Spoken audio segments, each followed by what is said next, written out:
Hey guys, Matt, IronTrap Garage. We're gonna do another weekly vlog video. We just got back from Moultrie, Georgia. I think Saturday night real late.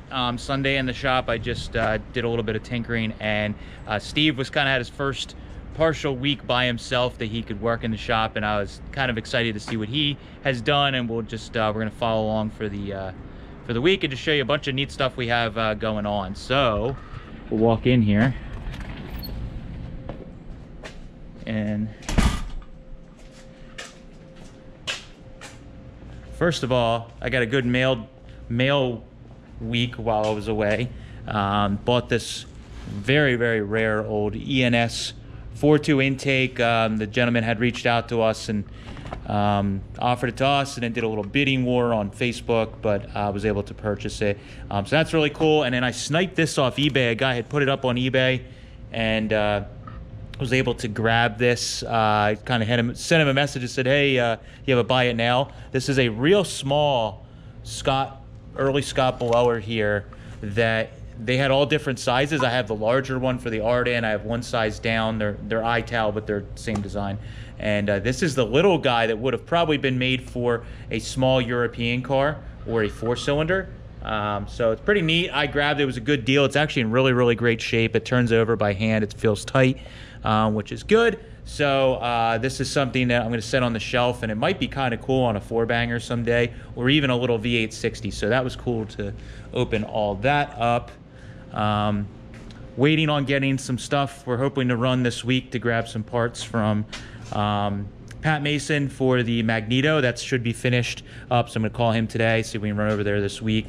Our friend John is helping us with the carburetors for this, the old chrome carbs. He was going through them. They're supposed to be done later this week, so we'll get them on. I worked on getting just earlier today this throttle pedal working, so I modified and mounted an original spoon pedal. They have really heavy springs in them, which works really nice. I got that all mounted in there, and it fits under the fits in with all these pedals and stuff pretty well. It's hard to see, but we got to get rid of this cowl vent. That's the number one thing. I got to move that up or shorten it, whatever I got to do. So that's that. Also went to our local Napa. We've been killing it with Napa lately. Not sponsored, hashtag not sponsored. We got a generator for the 39 Forgotten Hot Rod because it took a shit, and they had it in stock like same day. This one they had almost same day at a neighboring Napa, and it's just a GM generator all rebuilt because the one we had was no good. The bearings were all shot in it, and it was like so cheap it almost didn't even make sense to rebuild it. Got a belt in the mail finally that fits, so this is all buttoned up on the engine on this with the generator set up, cobbled together parts, homemade GM whatever, and it looks pretty good. So Steve has been working on wiring on beautiful, so you can see there's like, this is all the old wiring that was in that car, the bare wires all over the place, and that's why I didn't really drive the car too much. People were asking us like how it's driving, how it's running. I wasn't really driving it much because, well, it was a major fire hazard. So we had gotten in one of our buyouts a reproduction wiring harness kit, and they're really nice. I mean, it comes with the correct wire coloring. It's all the cloth cut like sleeves on them and everything, really nice. And Steve's been going through that all week, and what started out as, oh, just replace just the front harness. As soon as he touched everything, it was junk. So he's doing pretty much the whole harness. And yeah, let's check it out. You got a light over here, Steve? Yep. So you could see all this wiring is really nice. That this is like the stuff we're talking about. Super sketchy. So that's what was just laying around in the engine bay. So we're getting all that. Not we are. You're getting. Steve's getting it all done, but he's got all the wiring laid out here, and it's nice because it's like there's really like no wiring to these cars, so it's pretty simple. He got rid of. There was all kinds of like relays and stuff that was sitting up here that was the really sketchy stuff. I just wrapped it so we could drive it. And what did that end up being? That was when they put sealed beam headlights in it, they put headlight relays in it. And the wiring, which is funny because the wiring is stickered on 6-volt, but they put relays in it because this newfangled sealed beam technology. So we got rid of that. Those were like clicking as soon as we touched the battery. It was a little scary. So that's all done, looking good. The other thing Steve did, we didn't get any of this on film because we didn't. But we got a new sonic cleaner, which I'll show in a minute, from Eastwood. It's a big sonic cleaner that you're able to put whole entire carburetors in. So Steve took the carb out of Beautiful, took it fully apart. This is the original 48 carb. That's 34 only. And he took this all apart and ran it through the sonic cleaner. So is the stuff inside there, the really dirty fluid? Oh yeah. We'll have to That was a really greasy carburetor. But this thing came up beautiful. He put a new kit in it. It ran pretty well. The car ran pretty well, but what I was finding is there was junk floating around inside of the carburetor. When you drive it, it would start to like buck or move, or just, I could tell, and when you're driving it, you could just tell it wasn't right. Even though it started, it ran awesome, it was just that I could tell there was stuff floating around. So all he did was take it apart, put kits. All these buyouts we do, we end up with basically like all these brand new kits, and usually they're older ones that have good parts. But this is this Eastwood ultrasonic cleaner we got. This thing is the bomb. I mean, I've heard they're really good, but after seeing that carburetor when I got back, I was like, oh my God. So you can just see, ooh, you can see how dirty. That was just one carburetor. It's like black. But the nice thing with these sonic ultrasonic cleaners is that it gets in like every orifice. So on the Stromberg carburetors, the emulsion tubes, they're not really like easily removable or cleanable. And my friend John, that does a lot of carburetors for me, I know he's made some little like brush pick type tools to get up in there and clean them. But really, the ultrasonic cleaner is the truth. That's the way. So getting a really big one that we could do carburetors in is awesome. So now we can start doing some of our own carburetors, especially stuff that's like this where it just needs a going through and a cleaning. Just putting a kit in it is super simple. We're not really doing any like major repairs or anything crazy to save old damaged carburetors, which John does for me as well. He's done it a couple times on the free T and stuff. So that's really awesome that we got that. So that's kind of like the big updates that we have going on as far as what got done last week. I'm going to be working on, you guys saw the video where I got this thing sitting down and rolling. So one of the next things I'm going to start working on is the B-pillar wood has been like cobbled together on this thing. I'll open the door here, and they like laid a piece of wood over top of the B-pillar, and you can see it's like the original wood, this like braced piece where they chopped it and chopped the wood apart. There's another brace here. So I'm going to be replacing this wood with metal so that we have something sturdy to hang the hinges off of, especially because this car was chopped. They took the top hinge out, and it's only on 2 hinges, which is kind of not great, but it's sagging quite a bit. So when you go to close this door, you have to like lift up on it, and the driver's side is even worse. It's pretty bad. So we gotta get a good foundation. So I'm gonna be working on probably getting the wood pulled out of this thing here this week, and get that project going. That's gonna be a long-term one. And yeah, so that's pretty much what we have going today. We'll keep updating throughout the week, and hopefully I can take you along to a couple of these different shops I'm gonna visit to pick some stuff up to show you guys some neat stuff as well. All right, so my first project of the week is Steve's been working on the wiring, and you guys may remember we grabbed out of our stash these 35 Ford headlights that I thought were a cool little upgrade on the car. And with these headlights, the stalk that sticks through, the threaded stalk, I have the other one over here, actually sticks through and is too long.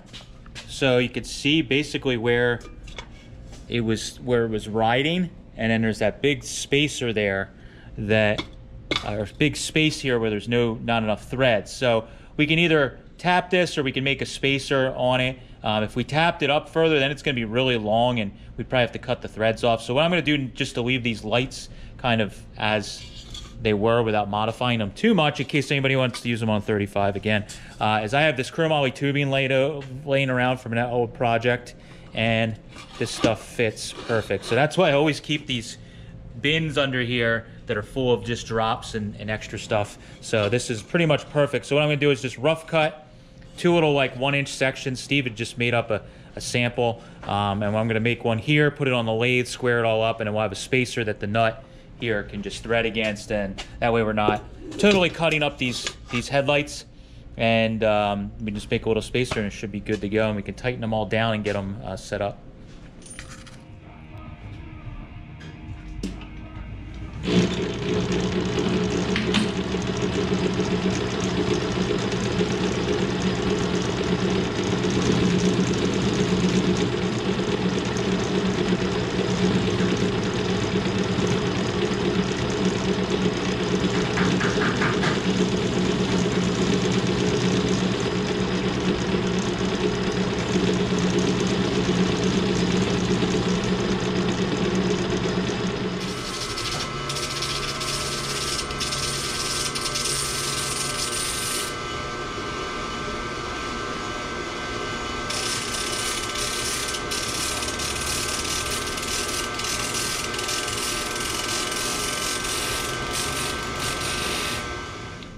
All right, so the day got away from us a little bit, but I'll show you guys what we were working on today, and we got started a little bit on the other side, but we'll show you here. So this side, small victory of the day, is the door opens and shuts and latches nicely now. So we got this thing really sweet for how far off it was when we started. So a couple things we did, and we're gonna do a longer length video on this, so I'm just giving you a little Cliff Notes version. So basically, when they chopped this thing, I mentioned it before, I think what they did is they actually chopped the roof. Everything seems square as far as the window openings go, but we think that they welded the top of the door frames on off of the car, or they weren't paying attention. They didn't leave any gaps, and everything was super tight. So with the door sagging, when you go to lift the door up, it was running into all different places. They didn't sand their welds down, so also like some of the boogers of the welds were catching and all kinds of stuff. So that was one big problem. Number two was the door hinges were all tweaked, which is really common on these 33-4s. They get abused with the suicide doors.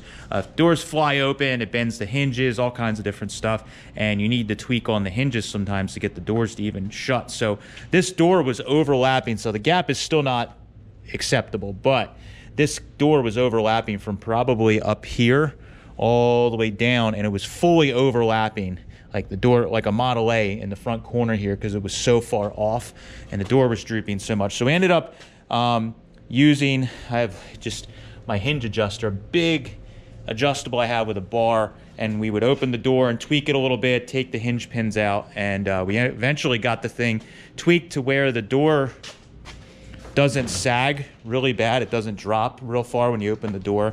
Another problem is when they chopped this, they took the third hinge out, which is not good. I'm trying to leave the car kind of how they built it, both because I'm lazy and also because it's kind of keeps the history, or not the history, but the soul of the car, if you will. So yeah, so pretty good. So now we got that opening and shutting. The last thing I need to do is find a set of, I think we have some new strikers. This striker or a guide is super worn out. So that is because it was drooping so hard and people slamming it. It just wore this all out, and it's sitting probably low because of that. We got the body line really close, but I think if we had the right guide in there, or a new guide, it would push the door up and get it right where it needs. The other thing we had to do, and I know some people don't like it, is we had to actually trim. We're gonna have to cut in a door gap on this because it is everywhere around the whole door. It was like ridiculously tight. And without cutting the roof off and splitting the car into 3 or 4 pieces, this is the best way. So I trimmed around the door top to get that so that we had an acceptable gap. I'll have to TIG weld the top back up, file it all smooth, but really close. We're gonna start working on the other side, and again, there'll be a longer length video on that. The other thing I'm gonna work on next for tomorrow is getting this figured out for the radiator hose. So we need to figure out a way to get this to fit. So I'm gonna work on getting, I got some mandrel bends to get this outlet to go in a more favorable position. We got the generator and stuff on already, like we said. So obviously this wouldn't be a vlog without an update for me at the warehouse. So I have been going through the stuff we got at the auto restoration shop, and I went through basically a whole pallet of smalls today, and I found some cool stuff. Need to identify a lot of stuff still, but I found some Buick 40 and 41 Buick dashboard, like stainless, goes behind the cluster and the glove box. So that stuff's already put away. A viewer helped us identify some of the fiberglass fenders. I was saying they were Auburn, they were actually Duesenberg, so I took photos of them to list. And then I've made a mess.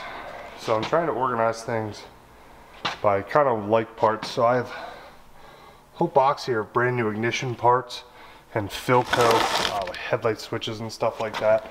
This is our pile of keeper parts that's going to the shop, nuts and bolts, slapping file.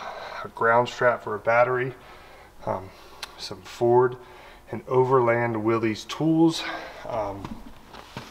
ton of hood hold down and like valve cover, T-handles, so that's stuff to go through. Obviously that stuff's gonna be kind of tough to identify, but I can go through and figure it out. Just a whole bunch of random, 2 really neat column drops. This guide headlight, which I think we might have a lens for. Where is, oh, this, I forgot to pull this out. Really neat mag switch, magneto kill switch. So this is probably going on Matt's keeper pile. That's really neat. Pulled out some e-brake handles, gotta identify all those. Some like cow lights, distributors. I have 2 of these distributor caps, which have 0 markings as to what they are on them. So I need to identify them. There's 2 of them. Clutch pedals I need to identify. Pretty cool radiator. I think this is a radiator cap, it's brass. It's kind of neat. Ooh, brand new Champion plugs. We might actually use those. They're NOS. This guide light housing. I need to Google that, see what that fits. These really cool, like jewel lights, I would assume. I gotta look them up, but there's 3 of them. They're kind of neat. Some more radiator caps, or not, distributor caps. Bunch of NOS stuff. NOS Ford switch. This is Hot Rodder's dream here. Hudson taillight. We only found 1, unfortunately. I have 2 of the same clutch pedals I need to ID. These really, really neat ashtrays. It's a shame that one's missing the handle. And then this whole box back here, brand new Stuart Warner parts. So I got a bunch of Stuart Warner Marines, fuel gauge, oil gauge, some mounts, a bunch of floats. So I need to go through all that and identify and photograph all that. Then I found these. I forgot we found this. Super, oh, there's 2 pieces of glass there. So there's 1 complete circle window. This one's missing the rear mount, but this one is complete. Super neat. Bevel glass complements the oval windows. So those are neat to find. So every day I'm pretty much going to go through pallet by pallet and kind of ID stuff, put like items together, try to figure out what the heck they are. So now I need to try and clean this mess up because I need to get on the road and head over to our print shop that does all of our t-shirts, sweatshirts, that kind of stuff, and pick up a fresh load of stuff for the Black Friday sale. Obviously this is coming out after Black Friday, but hopefully you can grab some stuff. Hopefully calendars are still available if we didn't sell out yet. Head to the merch store and pick one up for yourself. All right, so Steve's got pretty much most of the wiring sorted out on this, and we are ready to crank it over and fire it. We've already cranked it a little bit to get some fuel to pull up, and then I remembered that we needed to clean the junk out of the bottom of this bowl here, so we cleaned that out. So we got to crank it a little bit, but hopefully this thing should fire off pretty easily. So we'll...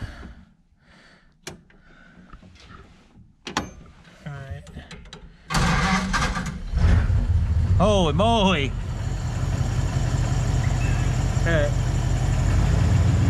Headlights! Whoa! They just went on and went off again.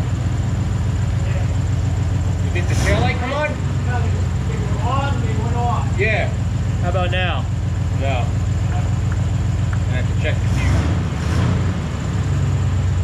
Seems good. That's crazy. It actually sounds a lot better, like running wise, already. There we go.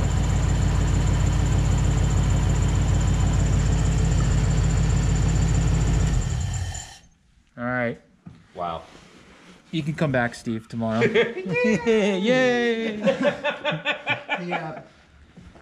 Hey guys, all right, so it is Thursday, Thanksgiving Day, and we are up early. I'm in my best outfit for Thanksgiving dinner, lunch, whatever you may have.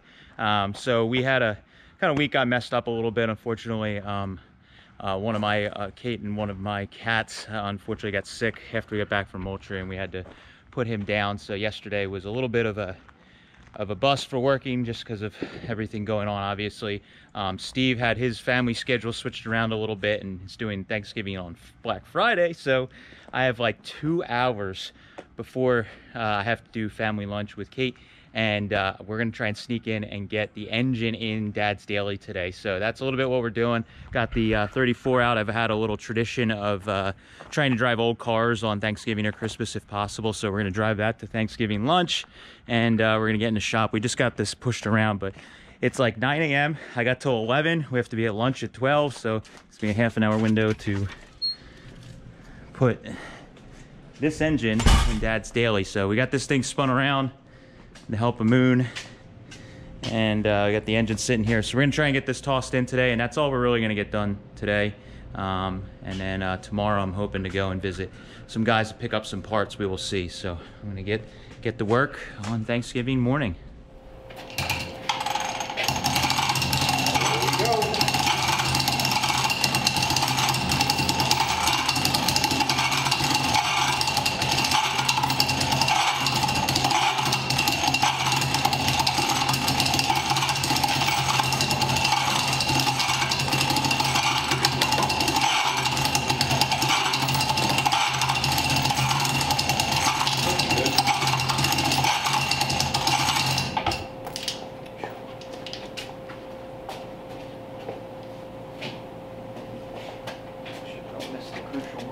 Yeah, right?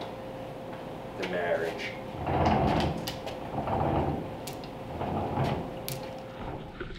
All right, so end of the week. Today is Black Friday, and we had like I said, a kind of a crazy week with the holiday and everything going on with me. And we don't really have anybody working in the shop, so I'm doing some running around. This morning I ran over to visit Pat Mason. That's Mason Racing Ignitions. He does a fantastic job for anybody that's doing the once old, not even old, but just any kind of racing ignition or ignition in general. He's the guy. We're lucky enough he's local and we can drive over there and BS with him. And he came, he had my old Magneto for the Schroll Coupe. Bought this at Hershey a number of years ago, and it was an Olds Mallory Super Mag, I believe it is.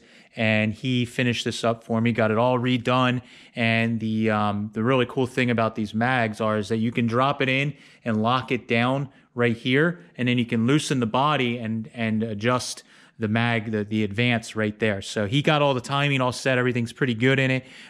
So we should be able to drop this in and pretty much just get it going. Unique thing about these magnetos is that they use a external coil. So in here in this box, Pat has found a good kind of universal type coil that is real basic looking. This looks like black Bakelite basically, if you didn't know any better on a bracket. You can hide that behind the firewall, but it is a true magneto, which is really neat. So we're gonna be dropping this in this car. It's good that that's gone through. And now I'm going to run over to visit my buddy John. John is a very talented hot rod builder and all-around good guy. He helped me with some of the stuff with getting the free T running. The T carbs are pieces of junk, and I sent them back to him to try and fix one last time, because as he told me, they are basically junk, and I'm a little stubborn. So he worked on them. He also worked on the carbs for the Schroll Coupe, and we're gonna go grab those, and also picking up another engine, of course. So we'll stop at John's house and see what we can pick up.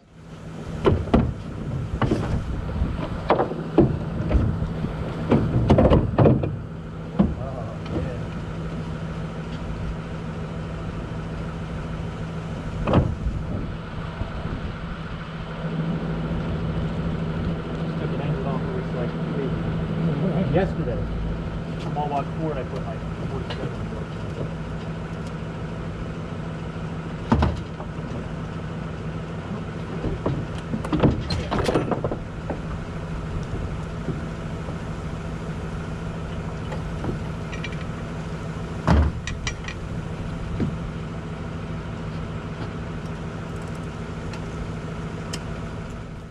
All right, so got the engine for the Sweetheart Roadster, is what you guys saw us loading up in that last shot.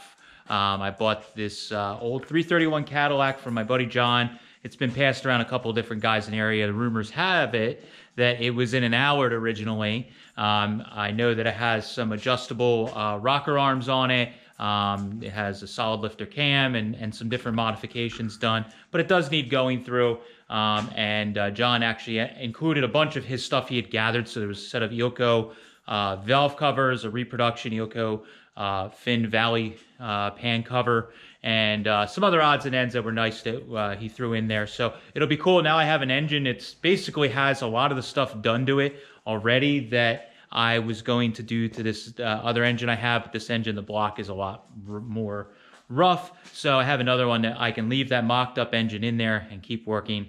I'll work on finding somebody to rebuild the Cadillac engine. And then hopefully when I get this car all finished metalwork and all that stuff, I will have an engine that's ready to go. So that's really cool. Also got the carburetors and stuff for a couple of the projects from John. He was helping me kind of go through some of those troublesome carburetors. And we got that stuff as well. So really, really cool that we were able to get a bunch of stuff.